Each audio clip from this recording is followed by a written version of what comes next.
What is good, people? Welcome back to another episode of Marveling the Madness. I am Steven, and I'm here with Dominic, as always. Phenomenal start, great English. We keep it moving, always consistent with the bad English. Anywho, we'll dive in straight to the topic that we normally go to. But sadly, for the last time, obviously, Six Nations now has come to an end. Ireland are the champions, clean sweep. So just gonna extend a little congratulations to them. Obviously, Johnny Sexton as well played really well, showed his star power through all the games. Yeah, we'll talk about this weekend's game as well. Yeah, Uh, so who played first? I can't remember, even though I watched the match. it was Italy versus Scotland, wasn't it? Yeah, that one. To be fair, I feel like Italy were quite lucky in that one. They spent a lot of time attacking, a lot of time in Scotland's 22. Just really unfortunate, to get the ball over the line. They're just missing that final bit. I feel like even though they lost all the games, I feel like they are playing a lot better, Yeah, and I feel like they're going to be a force to reckon with. Hopefully next autumn series. yeah. Well, I missed that one, but I heard they played relatively well, so it must have.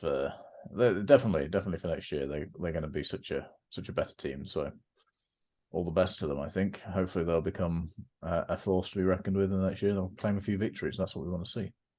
Yeah, and then So, we have our standout man again. We have Van der Merwe. He had another great game as well. Just an excellent carrier, to be honest. So I feel yeah, like he doesn't get enough love. So I'm going to give him some as well. I saw Not, him. Saw his try with his feet. As people said, oh, his feet in the stands. It was a very impressive score. absolutely heroic. Heroic. Fellow South African, got to give him a shout out. Even though he's a Scot, kind of. They've claimed him now, but he's also South African at heart. You guys have to steal talent from elsewhere. That's you'll see you guys, but Scotland had to steal talent from elsewhere. Yeah, yeah. Well, everyone does it, doesn't it? Well, everyone does it, to be Everyone honest. steals somebody from somewhere. No one's But originally 100% original where they're from anyway, so it doesn't really matter. that's a whole different time of conversation for another day, maybe. Oh, we're gonna hit him with the genetics. Anywho, and then we had France and Wales, which I think for me was actually the game of the weekend, just because there was so many trials in it as well. So it was just a really entertaining back and forth. Did you watch that one? I did watch that one. I thought it was a good game. I think, to be honest, I think to be fair, France had probably kind of won the game by the time Wales started scoring a few tries. I think France probably had a moment like kind of switched off a bit. Yeah, Um, obviously they didn't need to play as well at the end because there was no way they're going to catch up in time. no, but to be fair to Wales, at least they kept coming at France, and also fairness to Wales, they have been getting slowly better throughout the tournament. I think. I think I worry slightly that if England had played them at the end, whether we would have beat them or not. But that's a different kettle of fish. So, but yeah, no, I think Wales did okay. To be honest, they came where I thought they would in the table. I thought they'd probably come fifth, and they did. So it was a good game. It was entertaining. France, as usual, scored some phenomenal tries that just out of their box of tricks. But yeah, there's a reason they're one of the top teams in the world at the moment. Oh, 100%. They're just a star-studded team. Like we're having a discussion. Um, yeah, we're just having a discussion about it in the car journey. And obviously some stand-up players like Antoine Dupont. It's just absolutely phenomenal. Great guy to have on your side. Creates so much. Yeah, It's they a used to talk different about that. breed. They talk about that Gaelic flair, don't they? And I think in terms of pure skill, there aren't. Maybe you could talk about New Zealand, but in terms of pure skill, I don't think there's many like that. Not many teams in the world have the number of players with the skill of the French players. I think Ireland are a phenomenal team and very well unified together, and they do have some. I'm not saying they don't have great skillful players, but like France as a whole, some of the skills that they can do when they're doing running rugby is just unbelievable, unbelievable. For sure. For sure. They just gel really well together. You can say the same for the Ireland team because who did I play for again? I forget every time. It's Leinster, Leinster, yeah. So it's basically the Irish team. So they have a lot of time to yeah, spend with one another and just really get to know each other. So I feel like maybe clubs should like try enforce that more. try to give them pay rises to help, build team morale so you can get to know the players or spend longer, or even better, have like longer camps before any games or any series, just, so players can actually get to know each other and gel in game time. Yeah, so it's a benefit and a challenge, isn't it? Like the French obviously have a lot of divisions and a lot of teams, so that means they have a lot of players to choose from. England also have a lot of teams in the Premiership, so again, but their player pool is quite widespread. Whereas obviously Ireland only have 4 teams, I think. So they have a few less teams, and obviously most of their players, Ireland players, actually come from Leinster itself. So it does mean that they can get that cohesion a bit easier, I would have thought. But you can't take anything away from them either on that front. No, still absolutely phenomenal team. And then we have obviously the penultimate match, which we knew England were going to lose anyway. But in all fairness to them, I think they put up a good fight and obviously were in the lead for a good, say, 20 to 25 minutes, somewhere around that ballpark. Held the lead for a bit, showed they are capable. And then unfortunately, some daft things happened. That's just how it went. It is what it is, yeah. Also, I don't think it was the penultimate match. I think it was the final match. But I got stuck on that. Sorry, I was like, no, I'm sure. Anyway, yes, I think you're right. It was England played okay. I think everyone thought they wouldn't have had enough to beat Ireland. I think most like England fans would, to be honest, just hoping that they would hold their own, and I think they did that, and they did that well. Ireland probably didn't play at their very best. I wouldn't have thought. I think they were too nervous, and the pressure was on them. And obviously we had the Freddie Stewart red card, which I don't think actually changed the result. I think we would have still lost, but it changed the game a little bit. Yeah, I can kind of see where you come from. Obviously, it makes it a lot more difficult when you're down to 14 men anyway. But I don't know. I still like to believe. I don't think you would still would have won, but I think it might have been a little closer, maybe. Yeah, I think it's not like he was having a terrible game per se. Like I was just saying, it's just unfortunate. It was always for me. It was always going to be a red because everyone was debating it, but it's just unfortunate the way it happened. Yeah, I think it's an unfortunate red. I think it, by the laws of the current game, I think as the ref talked it through, and I've read a few articles, I think it probably is a red by the law of the game. However, I think a lot of people watching it thought, well, the whistle had gone. The guy bent down at the last second to try and pick up a ball that had been knocked forward, and he was trying to move out of the way of the collision. So he turned and tried to move out of the way of the collision rather than colliding with him. In real time, it all happened in a fraction of a second. Unfortunately, by turning and trying to get out of the way, he's ended up catching the guy possibly on the elbow, possibly upper arm, and sending the guy off with a head injury. So it is a rugby incident, but by the letter of the law, I think it is a red. So I think it's an unfortunate red, but I think, unfortunately, with the way the rules are, and obviously player safety is obviously paramount, and that is true. So I'm not sure quite what you would have done differently. I don't think you could have actually got down to tackle them anyway. I suppose he could have just stood his ground and let him run into him, in which case he might have been all right, but it would have been tricky to do. Because unfortunately with that one, is whenever there's a head collision, it makes it far worse than it actually has to be, all the way it looks. So you have to take it more seriously. Like I say, if he probably just ran into him, it would have looked a bit more bizarre, but he probably would have saved himself rather than, just taking the elbow to the face. And just didn't look good. I think it's very unfortunate. I'd like to think that they, in that case, had have possibly said the mitigation is trying to avoid it and the whistle had gone. But in the current law of the game, I think you're right. I think it was unfortunately a red. But again, you could discuss it all day. The simple facts were it's a red card. He's gone off. As I said, I don't think it actually changed.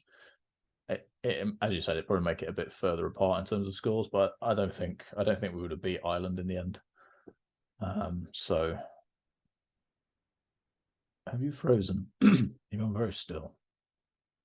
So yes, after our little interruption, we so basically long story short, congratulations to the Irish on the Grand Slam. I think it was well deserved this year, and you can't take it away from. I think the table is a fair reflection of where all the teams are at in the end. France second, Ireland first, Scotland third, and England fourth, Wales fifth, and Italy sixth. I think that's probably fair. So well done to everyone.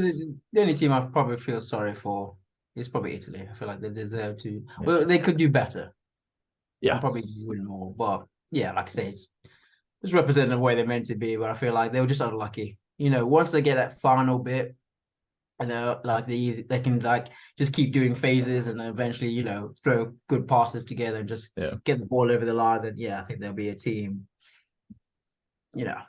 A team you got to worry about in the future. A good team. You've seen that their structural play is actually really, really good. Like the way they build up to it, actually really, really good. And then Moore's getting even better as well. So they're a good team now. They're a good team.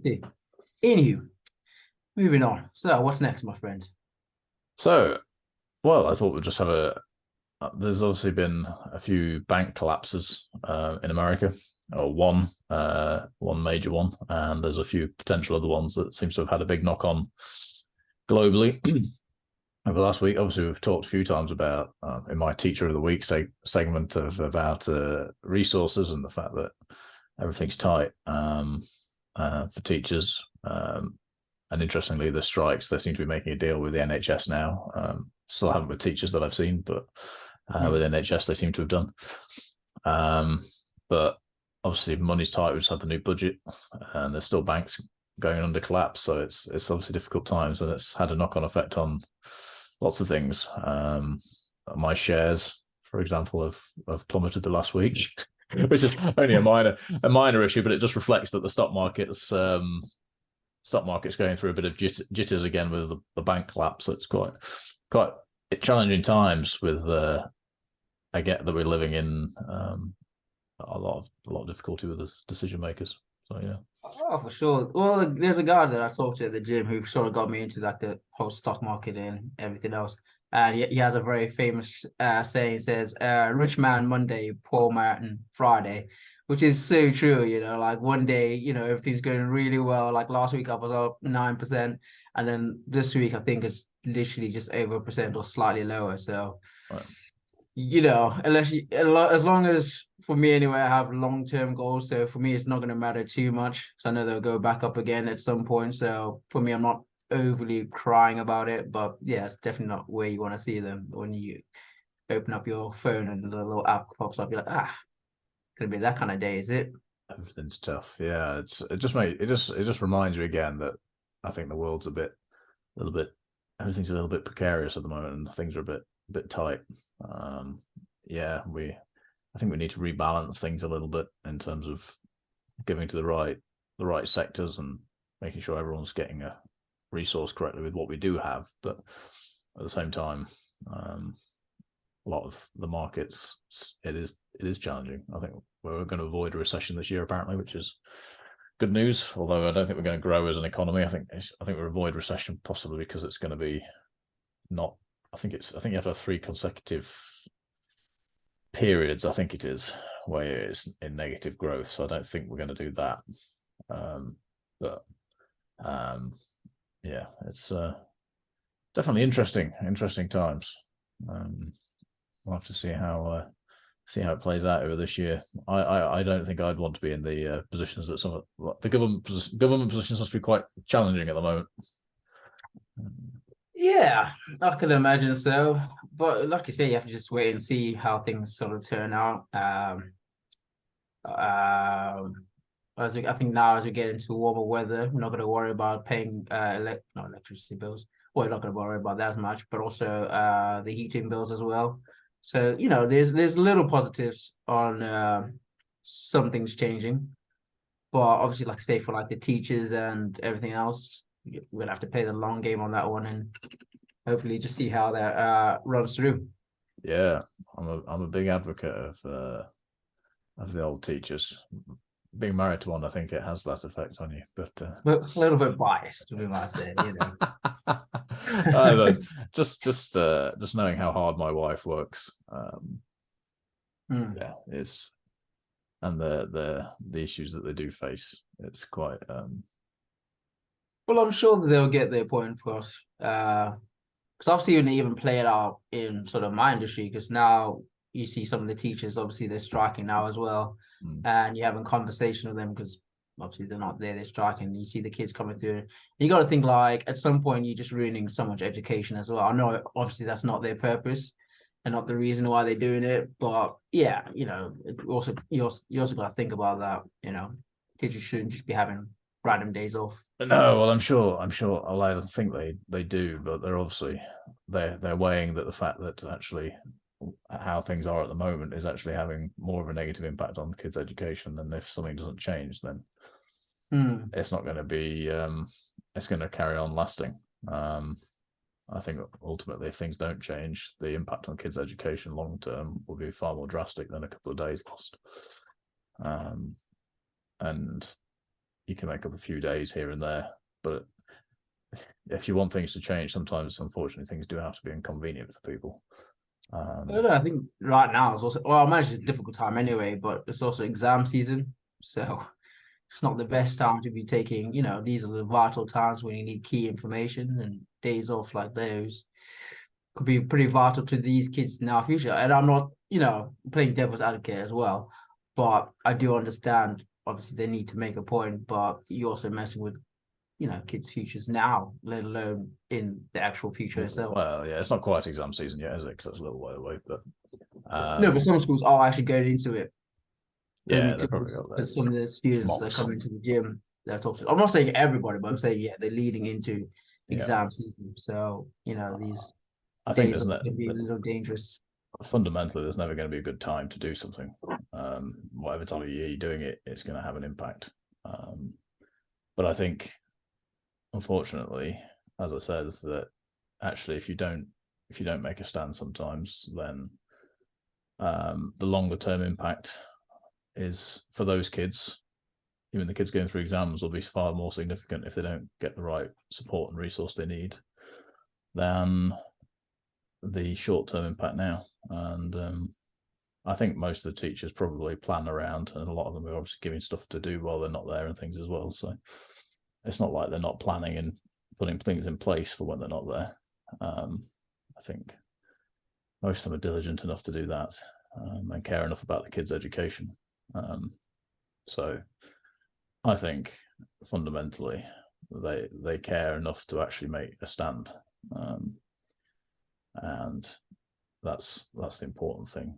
And I know people see it's inconvenient, and that's the kind of the point. But obviously, I think diligent teachers and people will actually set the kids things to do on the days that they are striking, to make sure that they don't lose out too much.